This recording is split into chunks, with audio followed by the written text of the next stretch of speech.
Em nosso estudo de hoje, a lição 85 do livro Palavras da Vida Eterna, Se aspiras a servir. Aprendi a contentar-me com o que tenho. Paulo, na carta aos Filipenses, capítulo 4, versículo 11.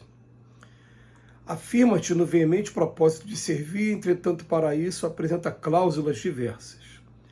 Dispões de recursos próprios, contanto humildes, para a tarefa do socorro material. Contudo, esperas pelo dinheiro dos outros. Tens contigo vastas possibilidades para alfabetizar os necessitados de instrução, mas espera um título oficial que talvez nunca chegue. Mostras pés e braços livres que te garantem o auxílio aos irmãos em prova, entretanto esperas acompanhantes que provavelmente jamais se decidam ao concurso fraterno. Relacionas talentos múltiplos a fim de cumprires a abençoada missão de amor puro entre os homens. Todavia esperas em família pelo companheiro ideal. Se acordaste para a cooperação com Jesus, recorda a afirmativa de Paulo. Aprendi a contentar-me com o que tenho. Quando o apóstolo escreveu essa confissão, estava preso em Roma. Em torno dele, o ambiente doloroso do cárcere, guardiães desalmados, companheiros infelizes, pragas e palavrões. Nem sempre pão à mesa, nem sempre água pura, nem sempre consolação, nem sempre voz amiga. No entanto, ao invés de desanimar, o pioneiro do Evangelho cede vida e força, serenidade e bom ânimo de si mesmo. Se aspiras a servir aos outros, servindo a ti mesmo, no reino do Espírito, não percas tempo na expectativa inútil, pois todo aquele que sente e age com Cristo vive satisfeito e procura melhorar-se, melhorando a vida com aquilo que tem. A mensagem hoje vem falar da prática da caridade, mas da prática da caridade material e da caridade moral, que muitos de nós a gente vai postergando por conta de alguns empecilhos, inclusive tem alguns que Emmanuel deixou de relacionar, que a gente vai tomar o cuidado aqui de relacionar.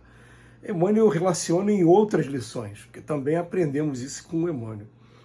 Mas ele vem falar aqui, em primeiro lugar, falta de recurso próprio, a falta do dinheiro. A gente pode acrescentar aqui a falta de um emprego. Às vezes não é nem só a falta, né? Quando eu começar a trabalhar, eu vou começar a me dedicar a alguma atividade, sim. Então, os dois juntos. Depois ele fala capacidade de educação, de alfabetizar, mas que você espera um título, uma formação para que aquilo aconteça. Ou então depois ele fala, a pessoa tem a saúde plena para poder ajudar os irmãos, mas espera só quando tiver um acompanhante, não quer fazer a coisa sozinho. Depois ele fala aqui de relacionar talentos múltiplos e esperas em família pelo companheiro ideal. Então esse aqui é o ponto também que o Emmanuel tem uma lição que ele fala, se a pessoa é solteira, fala que vai ter que casar, que se ela é casada, ela diz que ela tem a responsabilidade da família e não consegue fazer alguma coisa, trabalhar em alguma coisa.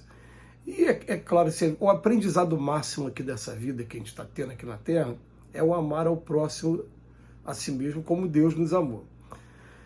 E nesse aprendizado, a gente só vai conseguir ter essa evolução nesse ponto quando a gente começar a tomar a iniciativa de a gente mesmo fazer a nossa parte. Não tem jeito. É uma coisa que só depois que permitiu fazer a primeira vez, vai sentir aquela diferença, vai sentir aquela coisa que a gente não sabe explicar como, e dali vai começar a tomar um caminho diferente para poder agora começar a buscar o progresso através da prática da caridade. Vamos lembrar que em que circunstâncias Paulo ele escreve. Vamos lembrar que Paulo ele tinha sangue romano, e até hoje no mundo, a pessoa que é italiano, filho de italiano, pode nascer em qualquer lugar do mundo que ele tem dupla nacionalidade, faz parte da cultura daquele país. Então o que acontece? O Paulo ele era judeu, mas ao mesmo tempo também tinha sangue romano, então ele tinha cidadania romana.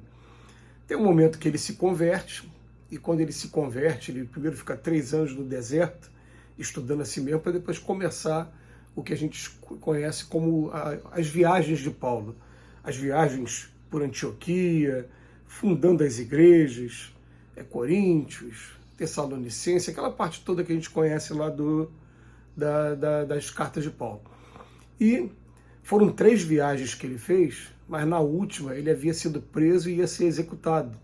E quando ele sente a presença de soldados romanos, ele evoca o César, ele fala: eu tenho como prerrogativa dentro da minha cultura, antes de vocês me julgarem, como eu sou um cidadão romano, eu prefiro ir até o César. Então ele vai preso até César. E o Emmanuel faz questão de lembrar aqui que ele, naquele momento, ele não tinha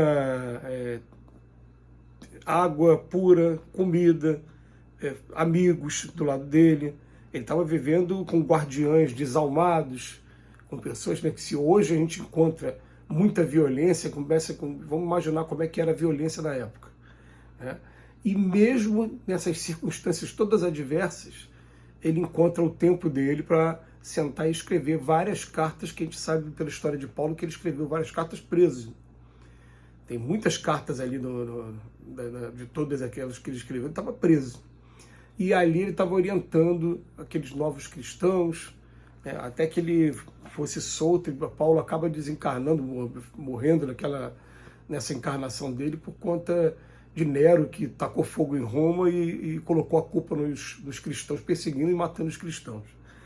Mas voltando aqui para o que a gente pode aproveitar para a gente, né, ele vem falar para a gente aqui, ó, se a gente tem vontade de conhecer o propósito de a gente estar aqui encarnado, a gente tem que começar a entender assim, ó, vamos procurar de alguma maneira doar alguma coisa, fazer alguma coisa sem esperar nada em troca, sem esperar retribuição financeira ou sem esperar prestígio de alguma maneira.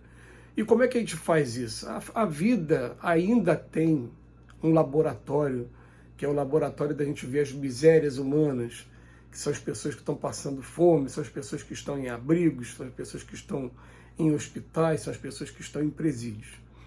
São excelentes oportunidades da gente iniciar. Vai estar trazendo consolo para aquelas pessoas, mas o principal, vai estar trazendo para a gente transformações que são profundas. A gente vai começar a olhar o ser humano de maneira diferenciada.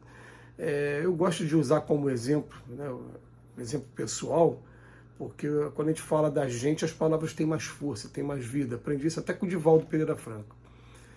E o que acontece você começa a entregar comida para morador de rua.